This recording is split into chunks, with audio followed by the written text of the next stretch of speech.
What we have here is a boost. A signal boost. Of comic book Kickstarter campaigns.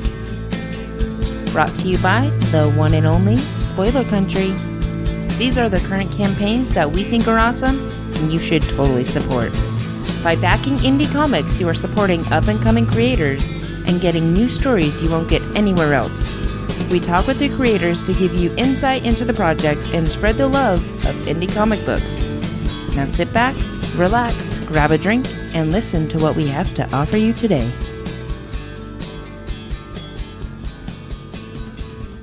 All right, welcome back to Spoiler Country. I'm Kenner Green. That is Mr. Horsley. And today, it's another KSB, and I want to say it's number 13. You're right. This time. Yeah. Yes. Number 13. Our 13th time talking to people about their Kickstarters, helping them promote their stuff on our show and having a good time. Yep. It's kind of crazy. It's crazy to think that we've done 13 of these now. I mean, that's a lot of people we've talked to because we've had at least 2 to 4 people on every episode of these. That's a lot of people. Yeah. Yeah, it's kind of fun. It's not kind of fun. It is fun. It's very fun. I enjoy it. And it's you do most of the work on these things, so But it's cool because we get to learn about all these awesome projects that are happening. Yeah, and we get to share with everybody who's listening these great indie books that are on Kickstarter. You can go back and get and help support, the creators, help directly support the creators. And today it's not just about books. And really, our Kickstarter Signal Boost, we tend to do a lot of artists and books and stuff like that. But it's not just about books. It can be any cool project that we think is neat that people should go and check out. And by that, we have one of our people today doesn't do comic books. No, he does not. But he's a friend of ours that we've got to know through another friend of ours. That's right. And then we have 3 actual comic book guys. That's right. Yep. So we're going to talk to Roberto Hoyos with Throwboy. Yep. We're going to talk to Travis Gibb with Broke Down in 4 Dead Bodies. I love that title. I do too. Russell Mark Olson with Gateway City. Yep. And Daniel Cooney, Tommy Gun Dolls. I love that one. That's another great title. Yeah, that's a cool one. That's a really cool one, man. You're like that one. Yeah. So the first one is Roberto Hoyos. You guys might have heard of him. He has a podcast with one of our good friends, Dennis Karen. And Roberto is also a good friend of ours. And their podcast is That Thing You Made. Yep. Great podcast. Check it out. Yep. And Roberto has been making pillows for a very long time now. Yeah. And on this little thing, if he's talking about his current Kickstarter to do some iconic, as he calls them, pillows, we learn a little bit about how we got into it and where it started. All right. Well, here's Roberto Hoyos with Throwboy.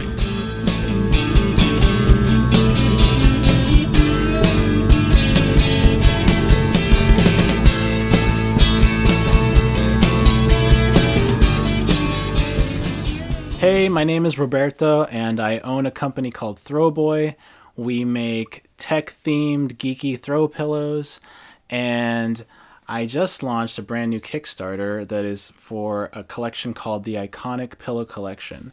And what I call it is a cuddly tribute to the tech that changed our lives. Throwboy has been doing different kinds of pillows since 2007. I started by doing things like icons, like computer icons as pillows.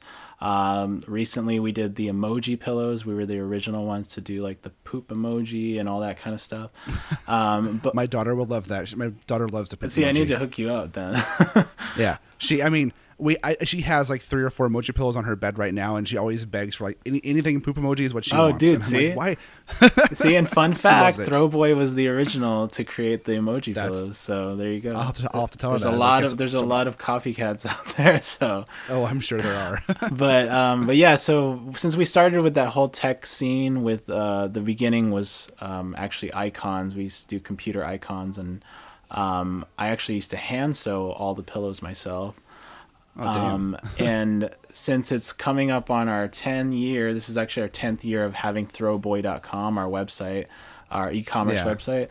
I was like, let's do something really cool for the fans and do something cool for the people that were following us when we were doing, like, everything was related to tech. And I decided to do a whole collection inspired by my favorite tech company. And they look like basically tech products like computers and smartphones and MP3 players of all these different eras. And yeah, so that's kind of what I'm up to right now. And I think it's going to be really cool. That's pretty cool. That's pretty cool. So why did you get into doing pillows? What brought on the pillow fad? Well, I actually made some pillows that looked like icons for this girl that I was dating. And I gave them to her just as a Christmas present. And I handmade them. It took me like a few months to make these pillows. And I was like, we were both really into Macs and Apple. And so I made these pillows that look like computer icons. And then I gave them to her. And then she worked at a tech company. And the tech company blogged about it. And then suddenly I got all this traffic to my website that just had photos of them online. And it crashed the site because of all the freaking traffic. Oh, geez. Yeah. And so that was like kind of strange, and I didn't expect that to happen. I was like, oh wow, that's crazy. And then I was like, maybe this is a cool idea for a business, like a company that makes this kind of cool, unique, fun throw pillow. And then I got kind of into that, and I was like, oh, that's a cool idea, like a brand name throw pillow company. And so because I didn't have any like capital or an investor or anything, I was like, well, I guess I'll just like sew them myself. So for a few years there, I was actually sewing all of them, taking all the orders online. And then we formed like a really good following of people that were just like, you know, kind of nerdy, people that wanted these kind of way to express their nerdy side in their home. And that just was where Throwboy started. And after that, we went on to doing all sorts of pillows. Like we had chat pillows, like pillows that said like OMG or LOL or WTF on them. And we did a whole bunch of other things like subscribe pillow, you know, like a subscribe button as a pillow, and just lots of fun, like internet inspired or tech inspired or just like geeky. That's kind of been our jam for since the very beginning. But I learned how to sew when I was really, really, really young. My grandma was a seamstress for REI, the company in Seattle. She was one of like the original REI employees. So like sewing has just kind of been something I've been able to do, but I never really put it to use. And then suddenly I did this weird pillow thing, and then people liked it. So yeah. Hey, thanks, Grandma. Yeah, right? exactly. So you're actually local to Seattle, right? Yeah, I am. Yeah, I grew up here in Seattle. I actually grew up on the east side. So that's kind of like been my home since the beginning. I've moved around a lot, but I'm always back here at some point. Nice. Yeah, we're in Seattle, as you know. And we grew up, Kendrick and I both grew up across the water in Kitsap County, and then we've both migrated over to being like he's north of Seattle and I'm south of Seattle. Oh, okay, yeah. And no, I love when I listen to your show and I'm like, oh, I know where that is. Oh, I need to go check out that Mill Geek Comics. I used to actually Throwboy for a long time was in Mill Creek, area in Washington. It was in my I had a house, or I rented a house with like 4 other dudes, and I took over the basement as my Throwboy factory, and so like that's where Throwboy originated. All right, one second, I gotta pause to keep recording. Just hold on 1 second. All right, sorry about that. My daughters got their cheer uniforms and they wanted to show it to me real quick. No problem. They're super excited. That's cool. And then my wife's told my daughter that you make the emoji pillows, and her face like dropped. She was like, "Oh my god, I want more." I get that sometimes when like I have friends that have kids and they're like, "What?" Yeah. Oh man. So you're making the tech pillows for your Kickstarter, and you're launching on the 15th, right? Yes, launching. So today, because this episode will come out on the 15th, so it launches today. Yeah. Then that means it's out today. Yeah, so you can go to Kickstarter.com, type in Throwboy, Throwboy, and we'll pop right up.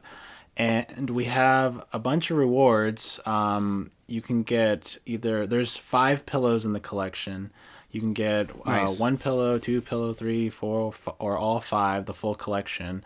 And then we even have a early bird level if you want to save some money, which obviously you want to. Obviously. But the pillows are all going to be $39 each. Okay. But the super early birds will save 55%. And then the early birds save 45%. So if you jump in there early, and there's a lot of people now like buzzing about it, so hopefully you can jump in there early and get some of those, because there's only 100 of each of those. Ooh, so get in there early and do that. So this is going to be releasing in the morning. So if you hear this in the morning early, jump over there quick and get the early bird and the super early bird. Yeah, perfect. Yeah, exactly. You can also go to throwboy.com/Kickstarter, and that will forward you there. Nice. Well, Roberto, thank you so much for talking with me. I wish you the best of luck with your Kickstarter here. I'm sure you're going to exceed all your goals, because who doesn't like pillows? Before we go, actually, the name Throwboy and the fact you make pillows, all I can think of, I know they're throw pillows, but all I can think of is pillows you throw at people. Throw pillows. People are like, is this about throwing somebody? Right. Yeah, I just thought get pillows and throw them at people. Like, oh, it's a perfect concept, throw them at people. It's great. I'm going to take that, actually. Just do it. Use it. Use it all you want. Dude, thank you so much for having me on. I really appreciate it. Yeah, you guys have a really great show. Oh, thank you. I want to have you come back on for a full episode with the Kindred community to talk about, Throwboy pillows and everything else, and anything else, wherever that conversation may go. Awesome. Yeah, anytime. Cool, man. Well, thanks so much. Thank you.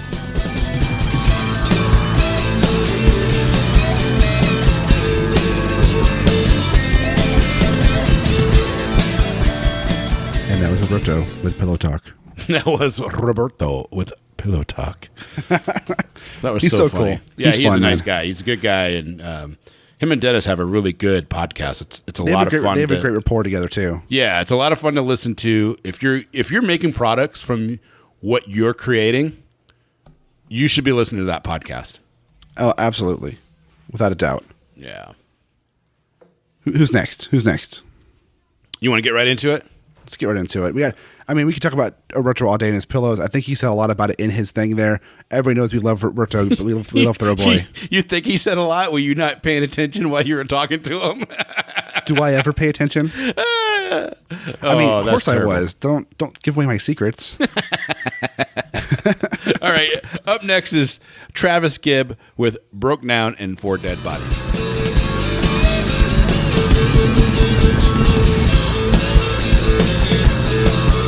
Hi, my name is Travis Gibb. I writer and creator of Broke Down and 4 Dead Bodies. It's a simple drop-off, turns into a bloody ambush.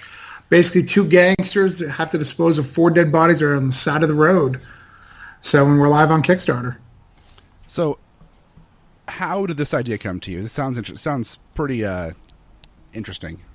Yeah, the idea came from me. Are you familiar with the book called Stray Bullets? Oh, yes, I am. Yeah, I love Stray Bullets. So the end of the first issue, Tommy kills a whole bunch of people in that issue and leaves them on the side of the road, and it's a car with a bunch of dead bodies. And I saw that scene, and I always was like, how did they handle that situation? Like people who are mentally handicapped, because that character Toby's mentally handicapped, but right. How do you handle that? So I kind of wrote a story about that. And that's where it came from, really Pulp Fiction influence, really Quentin Tarantino influence. You can feel it through. Nice. And so how long does it take you to put together? This book has been years in production, man. This book is since 2008, like a lot of stuff. Basically, a decade, man. That's a long time. I put it aside for a bit. Because of the guy had a kid and he just couldn't work on it, and I wanted to make sure my stuff's complete. I don't want to ever come out with something and not come out with an issue 2. I hate people who do that. Oh God, yes. Randomly I just looked at it in a folder and I was like, hey, do you want to finish this? And he's like, yeah, man, let's do it. So we did. Nice. So we came up with issue 1. Actually, issue 1 is like a combined of issue 1 and the issue 2 that I had back then. So nice. It's a full 30-page book. When you buy indie books, especially on Kickstarter, no offense to the Kickstarter community, you guys are being cheap. Like a lot of times they're 12 pages, 16 pages. Yeah, that's that's a small book. Yeah, they're kind of that. I don't do that. I'm 30 pages, man. Like I'm giving you an actual comic book. I'm giving you more than Marvel does. They give you 24. Yeah, right. And sometimes 22 or 20, depending on what book it is. Right. No, 30 pages in a book. 30 pages of straight story is unheard of and great. Now, you said you have a planned arc for this? You have planned multiple issues coming out? Yeah, so this is a 4-issue storyline, broke down 4 bodies. It kind of plays into this. We're going to go through that, get that in trade. The broke down is actually the universe. So the next story that comes after that is a one-shot called Broke Down and Tapped Out, which is a wrestling story in the same universe. Oh, I see. Broke Down, though it appears to be like about the car because the car happens to break down, but it's really a state of mind. And I wanted to do that because, when indie creators, you never know what could happen in your financial life. This isn't Marvel. Somebody's not going to pick up the room. So I want to make sure I have small little arcs that go one to the other. So is each story then, or is each issue then a self-contained story? No. The first thing is the first is a 3-issue miniseries. It actually starts broke down in 4 dead bodies. The second issue is broke down in 5 dead bodies, and then the last issue is broke down in lots of dead bodies. Nice. It is a 1, 2, and 3. That's cool. That is cool.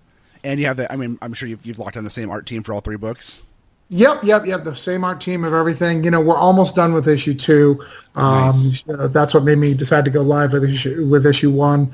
We'll probably hold off until March or so again, just because Kickstarter books are a little bit more expensive. Yeah. Again, we're indie guys, so we'll make sure your budget can handle it. So we'll put the next one out in like March or April, and then we'll put another one out about this time next year. So you'll get all 3 issues in a year, which is typical for indie, which is actually more than typical for a year because you normally get one a year. Right. So who? Go ahead and tell me who's your creative team on this book. So the creative team is his name's Felix Navarro. He's a guy from Indonesia. He's written tons of books out there. If you search his name, he's done tons of stuff. So he's my main artist. I have J.W. Sims. He is the colorist. He's the interior colorist. I have Jerome Gagnon, who's kind of new. He just did the Tellus anthology, but that guy, his lettering is killing it. Davies Komodo is doing our color covers. He did Evil Dead 2. He did Mirror's Edge. He's done a whole bunch of stuff. And then I have a special cover from Carl Moreland, who did Buffy. Frey is probably the thing he's most famous for. Avengers Academy, all sorts of Superboy, all sorts of cool books. Oh, nice. That's awesome.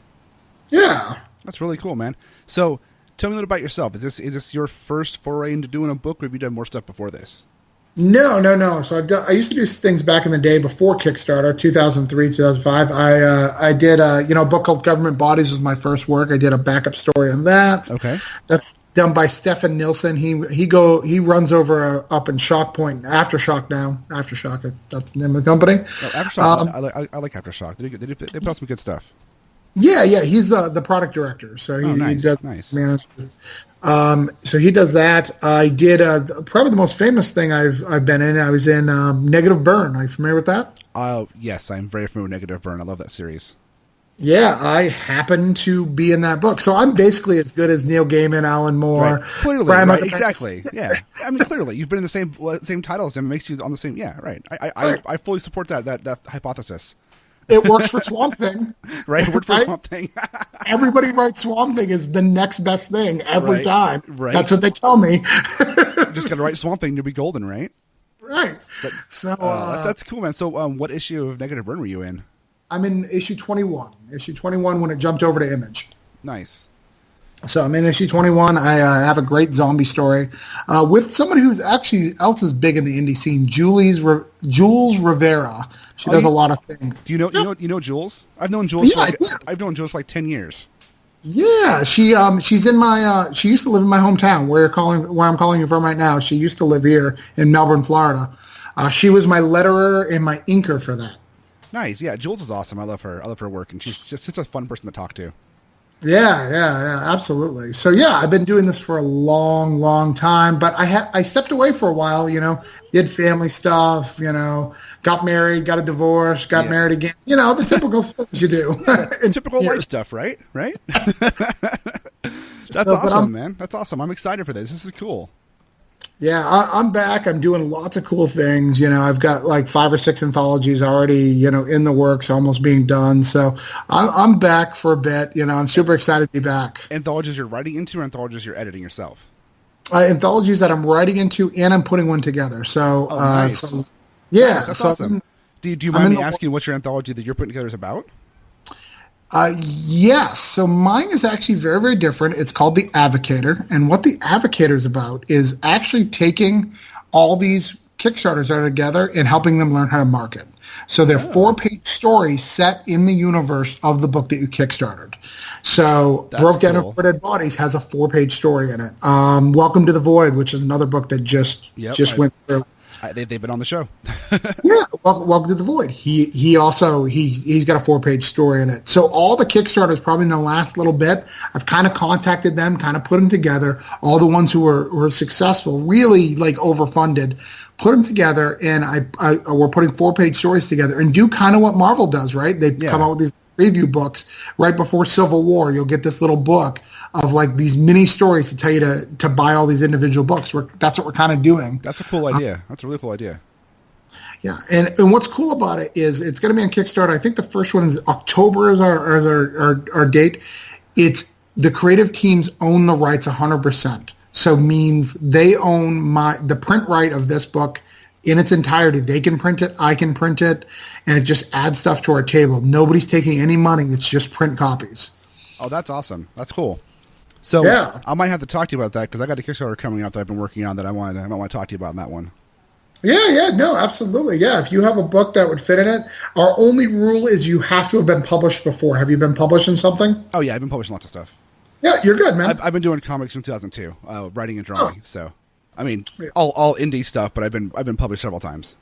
Right, sure. No, we don't care. I don't care if you self-publish as long as you finish something. That's what's important. I've self-published like 7 or 8 books, and I've been published in about 4 or 5 different anthologies, and I've been published in other books for some bigger companies here and there. So, yeah, absolutely. Yeah, that's cool, man.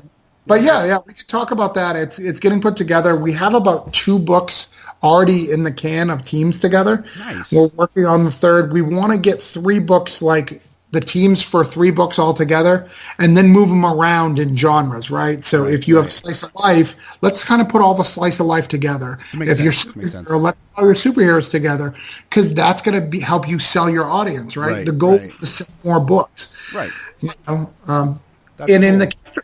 In the world in Kickstarter, you know, it takes you sometimes a year before you come out with the next issue. So this fill that gap to give your readers something, so they don't have to wait for it so long. That's really awesome. Yeah, the one I'm working on is in the horror suspense genre, but I'll talk to you about it more offline. But let's go back to Broke Down for Dead Bodies. Dude, this idea sounds great. You sent me a copy to read of what you had, and I'm gonna read it. I haven't read it yet, but I'm gonna read it and let you know what I think about it. There'll be links in the show notes down below for people to click on this to go for it. It's up for about 15 more days as of the release of this, so everybody listening, go check it out. The idea sounds cool. The art looks awesome. Travis, you're a cool guy. Thanks for coming on. I really appreciate that. Yeah. No, thanks for having me. Yeah, we're fully funded now. We're just working on stretch goals. So this book is happening. So if you guys want to invest in it, you know, come on in. We'll get you it. I'll go ahead and the copy that I sent you, it's a black and white version of the copy. You can send that to anybody who messaged you from the show. If you want a copy of the book, I don't care if you buy it. I want you to read my stuff. I mean, I'd love you to buy it because that's helps us make more of it. But really, reading it is where it's at. So if you want a black and white copy, go ahead and send it to anybody you want. Like, really, it's to be enjoyed. The comics are to be enjoyed. Perfect. Yeah. So if you want that copy, shoot us an email or hit us up on Twitter or something. I'll get it out to you. Yeah. Thank you, Travis. I appreciate it. Appreciate your time today. Thank you.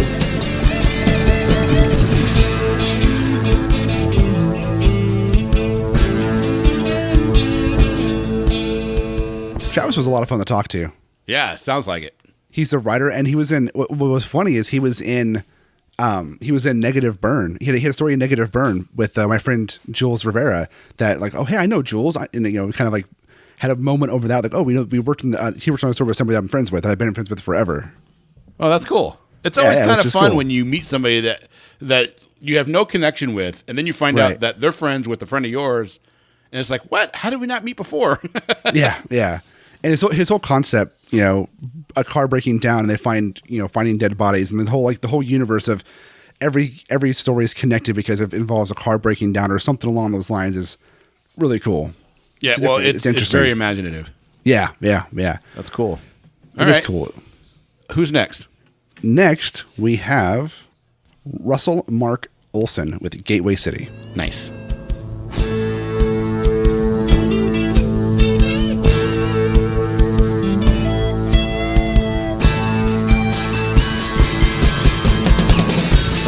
also Mark Olson. I'm the creator of Gateway City. Gateway City is on Kickstarter right now. It's a sci-fi noir story set in St. Louis, Missouri during the Roaring '20s.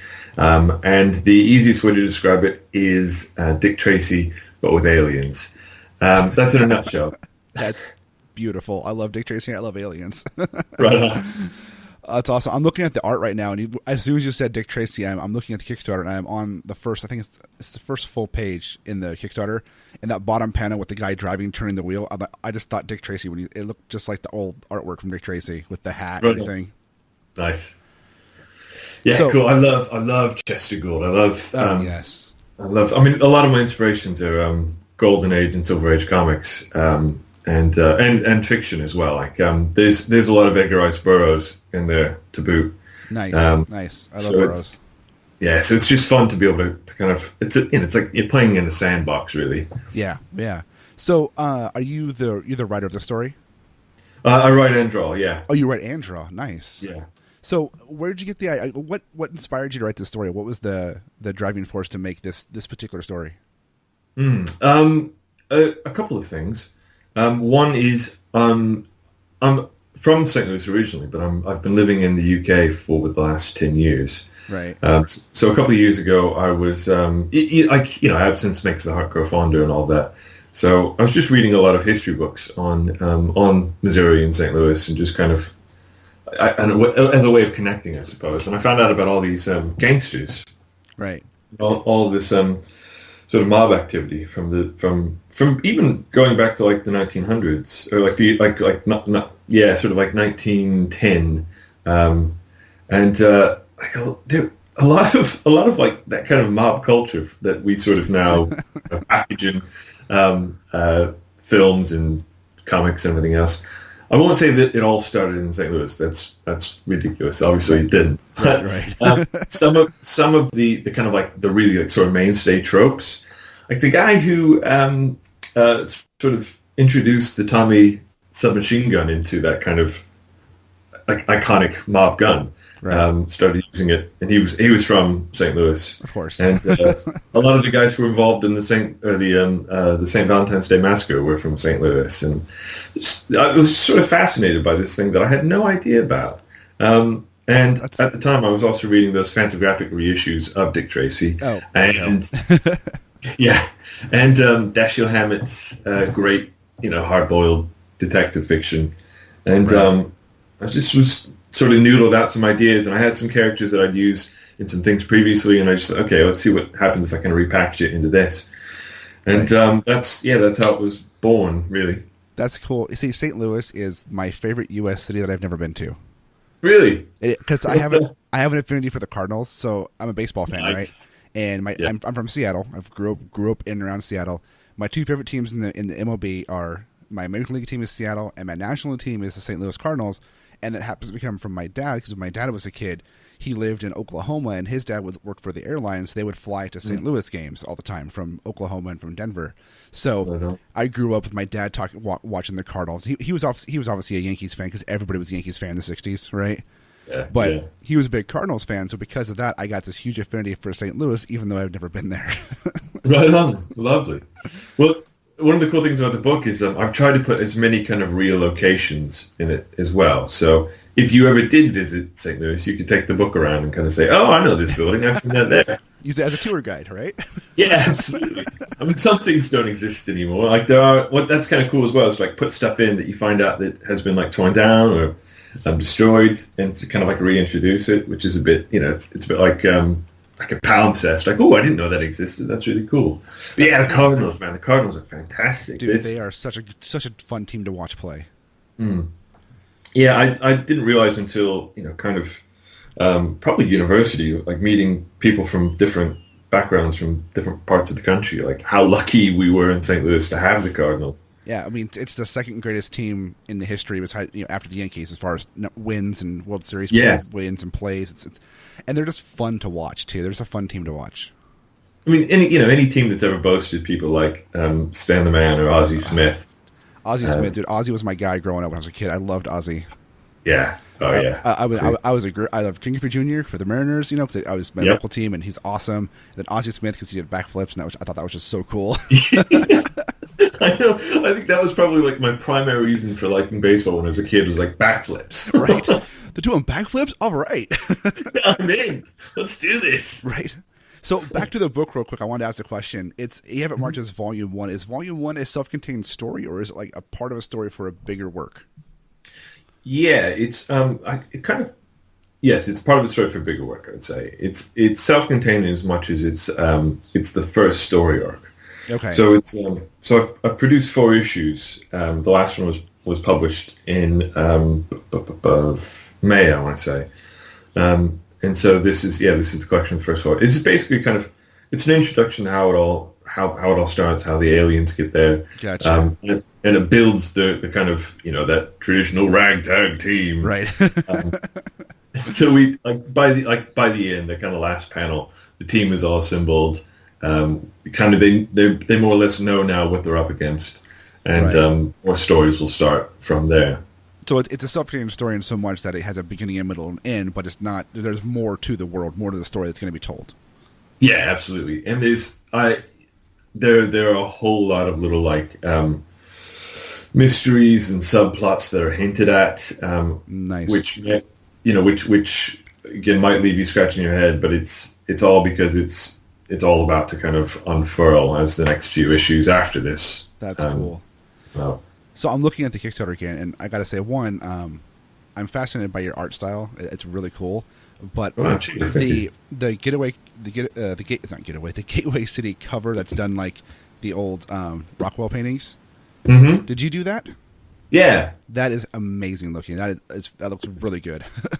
Thank you. Right on. Yeah, I love. I've said that, I was saying somebody over the weekend I was talking about this, about how I started out originally for the university doing like sort of classical drawing and painting. Nice. But I've always loved comics, and eventually I just great. Yeah, exactly. And it's I'm a bit tired of trying to tell a narrative through like allegory and hiding the narrative. It's like what I want to do is tell the narrative. So I got back into comics probably about 15 years ago doing them, and it's nice on this book to be able to kind of apply some of those older skills. I mean, it's anymore. It's all digital painting, right? But yeah, I love Rockwell, and I love like J.C. Leyendecker, who did all the Saturday Evening Post covers. Yeah. So just trying to kind of give people a sense when they pick up or they see the cover that like they're like transported into that time period more or less. Yeah, I think it's a great cover to kind of get you. I mean, you've got the Ben-Hur in the background, you've got the Lost World that kind of like sets the tone. It's like cool. Yeah, cool. Thank you. So I do have to ask. You have a forward by Roy Thomas. Yes. How'd you get that? Because Roy has a long list of works that's fantastic in the history. I just got to ask, how did he come across this book and get to do that forward for you? I approached him. Nice. He's the editor on Alter Ego magazine. Right. And his email address is just there. So I thought, perfect. I'm going to take a punt. I love the whole story about him and Conan and Barry Windsor Smith and how that came to be from Marvel back in the 70s.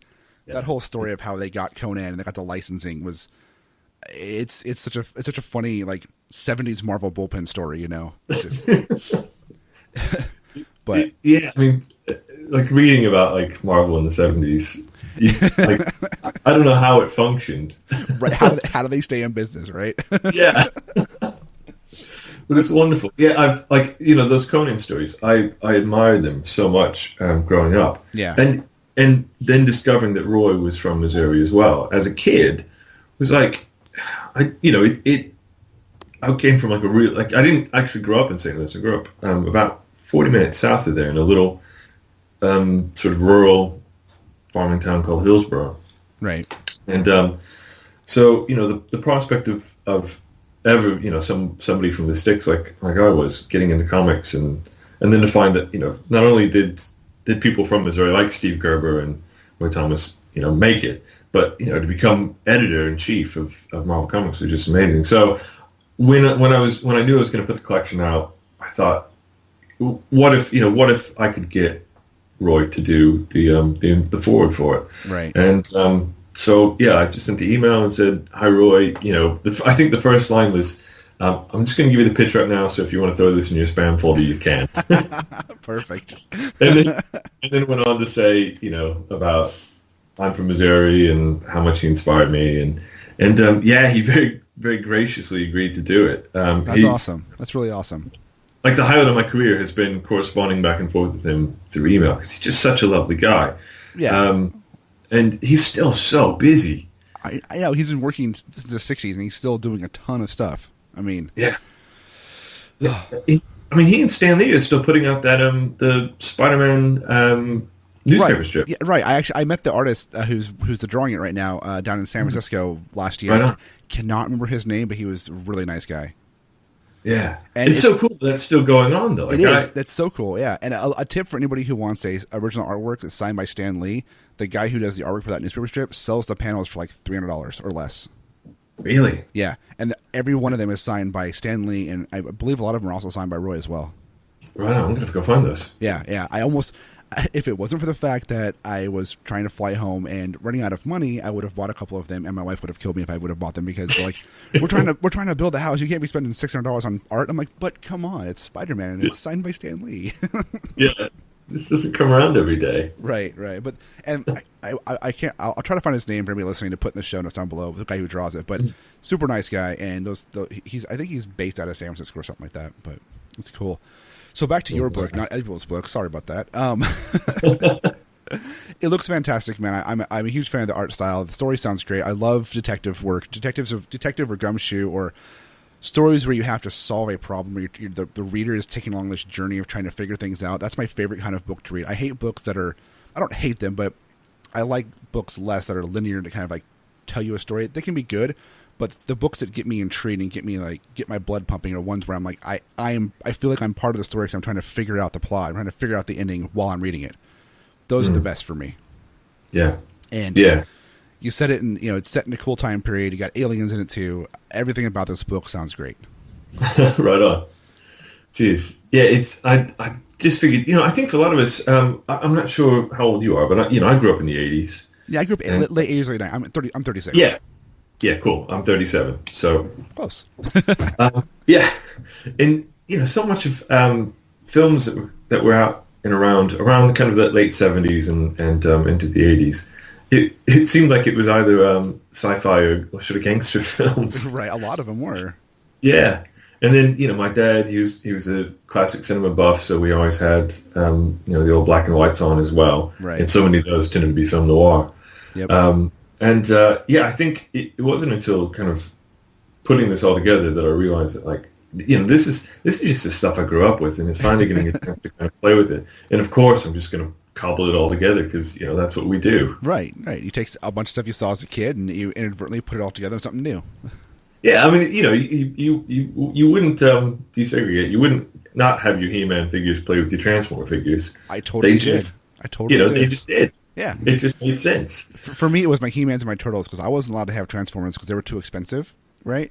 So I only had a couple. Yeah. But I had all the He-Man. I mean, I had the cast, so I had all the He-Man toys. I had all the Turtles, but I couldn't have Transformers. But I could have 50 different turtle toys. But my parents were weird, I guess.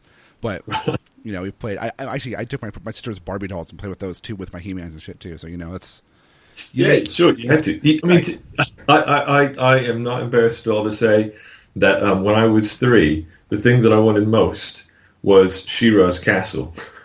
Dude, because She-Ra was awesome. I loved She-Ra as a kid. Yeah, and her castle was great, and her castle came with a dragon. Right. Like, what? I was having that. So yeah, my parents. Yeah, actually, that was my big gift. So it was lovely. Yeah, Grayskull didn't have a dragon on it. I mean, no, exactly. Man, do you remember was it Skunk Man who just stank so bad and he always stank? It's like, why would they make him actually stink? Yeah. And then, he made all the other toys stink too. Right? You get a Skunk Man and all of a sudden everything smells. Like, I don't want to touch these toys anymore. Yeah. And then Moss Man had that weird texture to him that always felt that weird feltness on him. Moss Man was just a weird character. Anyways, I could talk about He-Man all day because that was one of my favorite things as a kid. Right on. So, but anyways, man, I want to thank you so much for coming on. I appreciate you taking the time in the, but early in the morning for you and late night for me here. There'll be links in the show notes down below for everybody to go check out Gateway City. It looks great. I 100% mean that when I say that it looks fantastic. Thank you, man. I really appreciate it. And thanks for having me on the show. I know it's awkward being with the time difference, but I really appreciate it. Hey, man, I make it work for people who have good stuff. Right on. Cool. And looking forward to your stuff too, man. Oh, thank you. Thank you.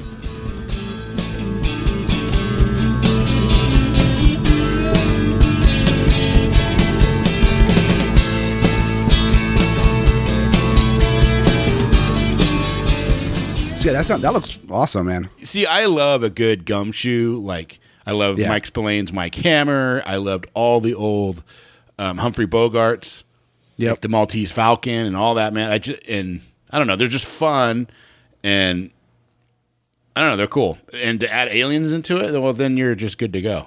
And in 1920s St. Louis, I mean, it's all cool, man. It's all this one sounds awesome. Yeah, it sounds very stylized, which is going to be really neat. Yeah, oddly enough, we have two people in this Kickstarter that have stories based in the 20s, because the next one's also based in the 20s. And who's that? That is going to be Dan Cooney with Tommy Gun Dolls. I love that name, Tommy Gun Dolls. So good. Let's see what Let's listen.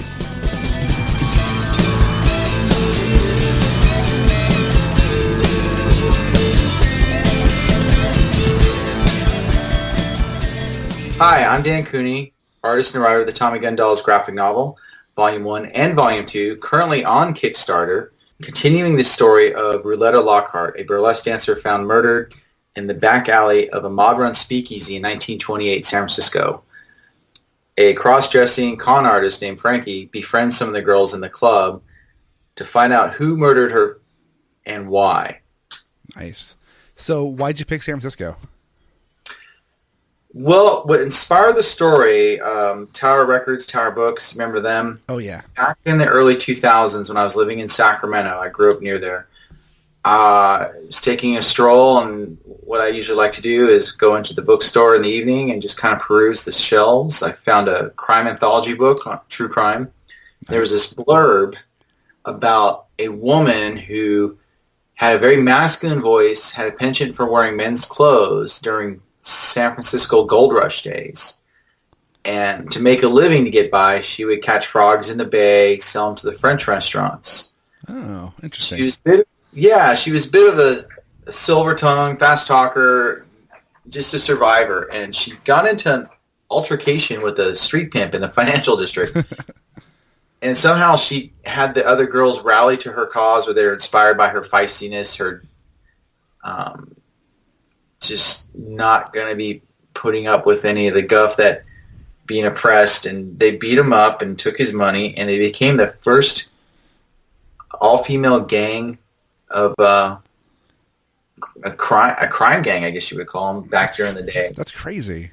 And it was, and I was like, wow. And unfortunately, all the blurb had on it was that a year later, most were tracked down, shot, killed, or either by the cops or street pimps. I don't know, because back then, even through the 20s, women were seen as personal property that they can just buy, sell, and trade. Oh, right. I mean, they couldn't even vote until the 20s, so they barely saw that there were people. Yeah, until World War I, they felt there's a use. Yeah. They're people now. Yeah, which was ridiculous, just what they had to put up with. So I'm a bit of a sympathizer for the women's rights and just suffrage movement and everything. And so I thought, okay, I let that stew for a while. And in the back, while I was working on my Valentine comic series, I was just writing notes, researching. I started teaching in San Francisco, and it was around the time I discovered that story. I'm like, oh, maybe there's something about that. So I would go to the San Francisco library after classes when I was finished up grading papers and just doing research and looking at the old microfiche and photocopying newspaper headlines from the 20s. And I was always fascinated by the era, and I think what drew me in was the Art Deco before I knew what the 20s were when I was a teenager. Right. Because it's iconic look, you see it and you're like, oh, wow. Yeah, and I was like, this is cool. And I always liked The Great Gatsby by F. Scott Fitzgerald, and that novel just struck a chord with me. Mm-hmm. I read in my early 20s, and I don't know, just there's this amalgam of just ideas and trying to like encapsulate them into trying to put some type of story I can be charged up about. And it's centered around Frankie, but I love the 20s, the Prohibition era. So I took what would have been like a horse and buggy story in the Gold Rush era into the Prohibition era. Right. Of San Francisco, and just seemed like the ideal setting because I didn't want to revisit what people are familiar with Prohibition and Capone in Chicago. Right. Yeah. The old before. Yeah, and Atlantic City, and I held off on watching Boardwalk Empire because I didn't want that to be too much. So I eventually watched all of it this spring. I binge watched it, and I thought it was pretty fascinated by it. Yeah. Without digressing too much, but yes, go ahead. And that whole time frame, it has like some of the coolest outfits and costumes people wore, especially in like the dresses and the overdone costumes of the flappers and stuff they used to do were just amazing. Yeah, you come out of an era where the corsets, the hair's up, the Gibson girl, the famous illustrator Charles Dana Gibson, where he'd pen ink that particular look. Like I think about like Jane Seymour and Somewhere in Time with Christopher Reeves, still one of my favorite movies. I still like sob about. I'm like, oh my god, yeah. So I got that's like my guilty pleasures. Jane Seymour. And it's just that turn of the century going into pre-World War One. Right. Women having the corsets and the lace, wearing the doilies around their neck and the hair's up and the big do, and discovering Charles Dana Gibson, and then just segueing into the 20s, I was like, wow, where they started, taking off the corset, letting their hair down, shortening the dresses, the jazz music came in, and just Prohibition. You had just this perfect storm of elements for deviant behavior for people just to cut loose after the Great World War. Yep. You have those amazing headdresses they would wear with the feathers and the designs and the shorter hair, and everything was just totally different than what it had ever been before, which is awesome. Yeah, and you had all these fantastic writers, the literature and the music, the Art Deco, the architecture, and just people were just chugging along and not bothering to see what lies ahead. At the end of the the 1920s was the stock market crash and what became of and turned into the Great Depression. So there's something about that era. It's just like live like there's no tomorrow, and because when tomorrow gets here, it's gonna suck. Right. Let's just we got all night. Don't worry about tomorrow. Yeah, so, it's cool, man. I'm looking at I'm looking through the Kickstarter right now. I'm looking at the art and everything, and as you probably know, the art's fantastic. You did a great job on the costumes and the look of the capturing that 20s look, and it's really fantastic, man. It's really good looking. Thank you. I think I'm a little obsessed with the authenticity. Some things I just kind of riff on like you would if you were a jazz musician. I love and appreciate the music. I can't play music for life, an instrument for the life of me, but right.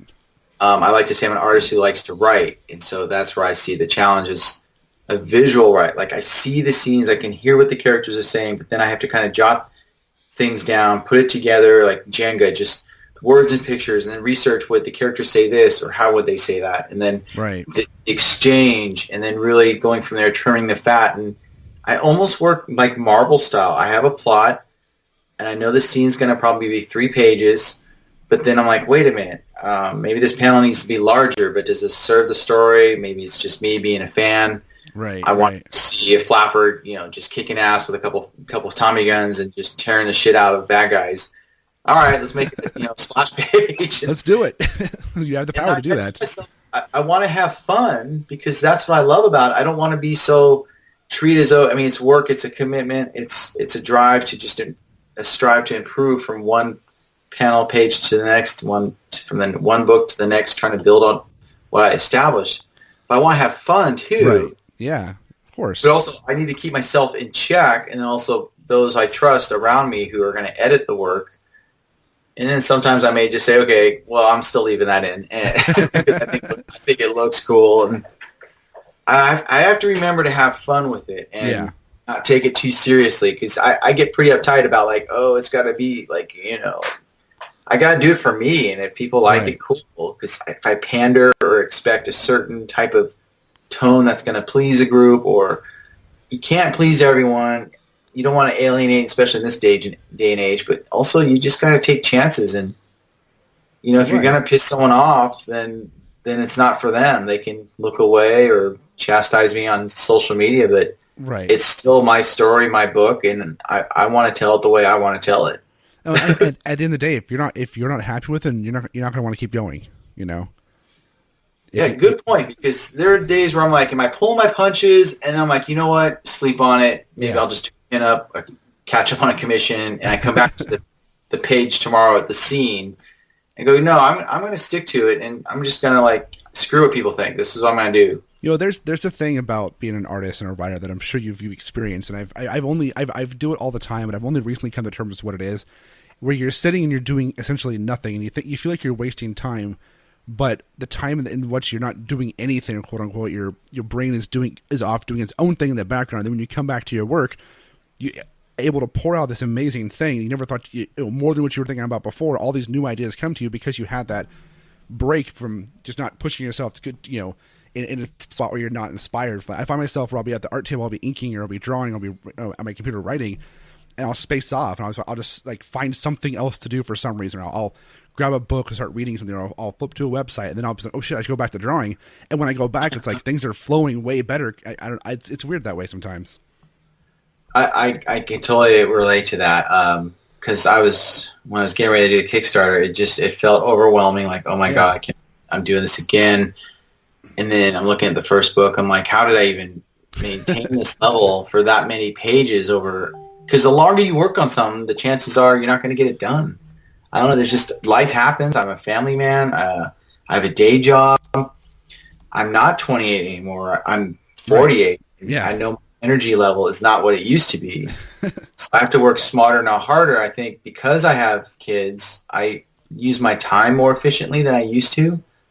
And so I'm like, okay, I got to make this count. But also, as you know, if you're writing and illustrating and self-publishing, you wear a lot of hats. And some days I barely get to even pick up the pencil because I got to do the emails, to send out the press release, edit the website. Like, because there's this link needs to be updated. Oh, if I'm going to do a Facebook ad, or reach out and thank a bunch of folks for backing it, which I always love doing, to touch base with them and answer emails. But then you're adding all that up, and then it's time to go pick up the kids from camp, make them lunch, and then there's so much more to doing a Kickstarter or doing an indie book than just writing and drawing it. I think every time, it's like a thesis. They should be handing out us some master degrees in story. If you fund these things, because it's like, all right, hand me another degree. Right, another notch knocked off. I'm good to go here, man. You know what? Yeah. Dan, it's been a pleasure talking with you. I really appreciate taking the time out of your day or an evening, because you're ahead of me there, to talk to me about the Tommy Gun Dolls. This sounds fantastic. It looks beautiful. I'm a huge fan of the 20s era. I'm a huge fan of the whole mobster detective type of stuff here.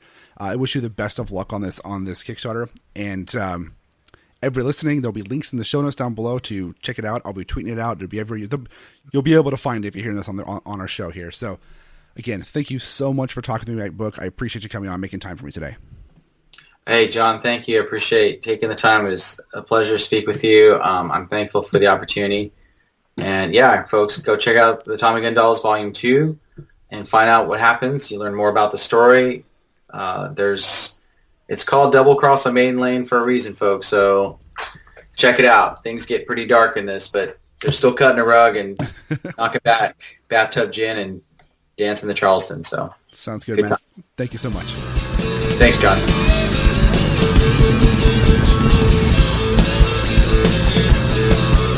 Yeah, Dan was great, man. Him and I actually talked for about 30, 45 minutes in total, and about art, about cons, about school, and about a bunch of stuff. But we've cut it down to just his talking about the book and some other stuff. His book sounds good. This is volume 2 of his book, but you can get both volumes in that Kickstarter. Awesome. And just the whole idea of it's kind of loosely based on some stuff he read in history about the first girl gang of San Francisco in the 20s, and it's about mobsters, and it's a really cool concept. And his art, he nails that 20s theme, that 20s era theme of like the dresses and the flappers and like the look of the phonographs and everything. It's just, he nails it in the art. Oh, that's awesome. I love period pieces that add in like the supernatural and stuff. I'm always in the bag when it comes to like monsters and all that kind of stuff. So that just makes it even more exciting. So there you guys go. That's it, man. Those are 4. Yeah, 4 amazing Kickstarters. You got Roberto Hoyos with Throwboy, Travis Gibb, Broke Down, 4 Dead Bodies, Russell Mark Olson with Gateway City, and Daniel Cooney, Tommy Gun Dolls. You guys should definitely go out there and check them out.